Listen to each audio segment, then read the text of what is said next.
Alright guys, Godzilla King of Monsters has finally come out, so does it live up to the badass trailers I've been seeing lately? Well, let's check it out and talk about it on this episode of Planetary Review, guys.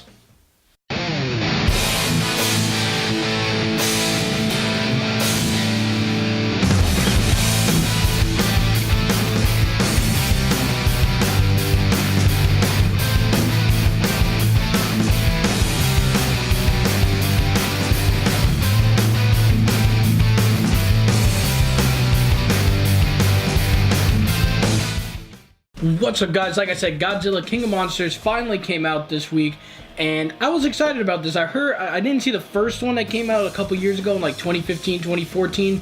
I heard some so-so things about it. It was cool once Godzilla showed up, but I didn't really watch it at the time. Not really a huge Godzilla fan, but I do like the idea of him. I wanted to see the battles and everything. So that's why when I saw the trailer to this one, I was really intrigued and interested, because this one looked like it was focusing more on just the monsters fighting, the monsters killing each other and everything, and that's really what I wanted to see. So let's talk about the story. The story to this movie is that Godzilla has been resting for the past like 5 years, and he's been trying to regenerate a little bit after dealing with the whole situation that happened in the last movie. And now humans have been sitting there dealing with the fact that there are giant monsters roaming around. We have to kind of deal with this. So what they end up doing is starting to go locate all these different titans located all over the planet. And they end up capturing some of them and kind of permanently leaving them in hibernation. And they've been trying to prevent them from coming down and wreaking havoc. And then later on we find out that there's this really bad organization that wants to try and unleash this giant monster, the most powerful of them all, named King Ghidorah. And pretty much from then on in, it's just the humans versus the king and Godzilla going back at it. All these different monsters like Mothra. I'm sorry I don't know all of these monsters, because like I said, I'm not a die-hard Godzilla fan, but all of the monsters that I'm sure all you die-hard fans love come together and end up fighting in so many different ways. And it was just really cool to see these giant titans just fight it out and duke it out, and like with the special effects that we have today. Because back in the day, I'm sure a lot of you know that these old movies used to just be dudes, like in Power Rangers. They would just be dudes in suits just knocking down cardboard buildings and everything. But seeing these monsters fighting with today's special effects is probably one of the coolest things about this movie.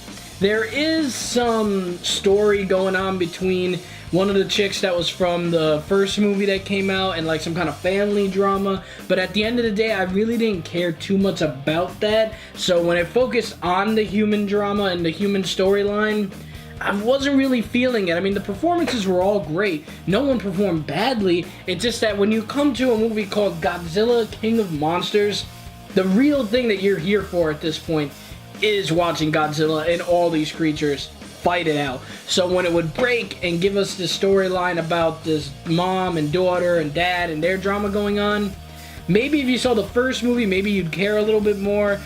But me personally, I didn't really feel it. I was just like, alright, let's just see Godzilla fight monsters. That's what I want to see it. And that was pretty much the first part of the movie, where they tried to kind of do the storyline of this drama going on. But once the second half comes in, and you finally see Godzilla get into his first big confrontation with this giant three-headed dragon, it's pretty insane. It looks awesome. The movie really wakes up at that point. And yeah, you still get little bits and pieces of the humans, but at that point, once that happens, it's all just balls to the wall, monster fighting and everything, and I absolutely loved it. That's what I came to this movie for. The pacing was really good as well, except for that first half, but once we got to the second half, everything else was just pretty much the humans trying to figure out ways to deal with these titans fighting, and then we have Godzilla coming back at it and fighting these other creatures, and then we get to see all the way these monsters work and their powers and their abilities, and it's really awesome. I really love that. And they really delved into also the lore of the Godzilla universe. I didn't really know too much about the lore and where these monsters came from, so let me know in the comment section below if you're a die-hard Godzilla fan and you know a little bit more than I do. But let me know if the movie was right, wrong, because from what I was learning from the movie, this is actually pretty interesting. I was intrigued by it. But luckily, the movie doesn't linger on just giving you information, lore. talking, boring. No, the movie, once they give you some information, you get, boom, some good action, some badass monster scenes, and that's what I signed up for in this movie, and I was really happy about that. And speaking of the monster fights, all the creature fights look great. There were only a couple times where I felt like it was just too dark. I get it. There's probably a lot of money going into these special effects, so I'm sure the darker scenes help, like, kind of budget the fight a little bit, so they don't have to put as much detail because it's darker. But there were some moments that when it was too dark, it kind of took me out of it. But once things got lit up and you saw a lot more of the detail on the creatures and how they fought and all the blasts that they're doing, it is incredible to watch, and it is so much fun. Guys, there's not really much else to say about this movie. This isn't the type of movie that you go in and want like a super cinematic experience with deep acting and deep storytelling.